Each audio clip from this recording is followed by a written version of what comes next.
Yo guys, yan dito muna kami sa Timberland guys. Yan oh. Timberland Heights. Yan, rest day ng mga kitchen, yan, mga kusinero. Kaya ayan, naisipan naman nating gumala guys. Ayan, mag-jogging, mag-workout. Ayun oh, yung immortal oh. Yan guys.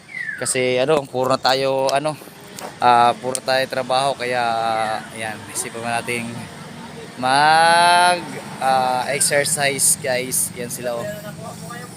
Yan. And then Timberland guys, ayan oh. This Timberland Heights. So ayan guys. Ang ganda ng view dito guys. Yan. Ganda guys. Yan oh. May dala pa tayong Bottled Water Nature Spring ang sponsor ng ating tubig. So, ito guys oh. Yan. Ganda guys oh. Ganda ng view guys, yan oh. Dito lang yan sa may sa Mateo Rizal guys. Isa rin pala to sa diadayo ng mga turista guys. Kung sa mga nagja-jogging, sa mga nag-exercise, ayan, sa mga bikers, sa mga riders, ayan, dito sila pupunta sa Timberland Heights. So ayan guys.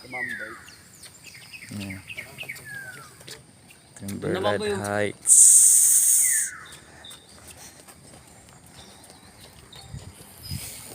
So ito lang natin mo ito muna ating routine ngayong araw guys. Hindi muna tayo puro trabaho kaya ngayon exercise naman guys. So ayan oh. Ano ba tayo Nature Spring? Ayan. Ganda pa dito guys oh. Meron pa tayo lang. Ayan oh. Ano ba yun? Dam? Dam nasa taas. Yung dam. Guys, oh, grabe. Sobrang sulit dito guys.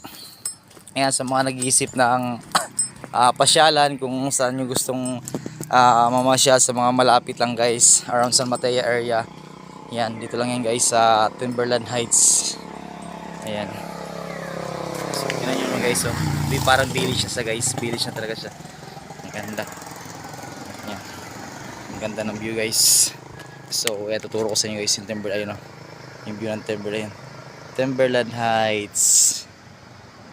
Ayan guys.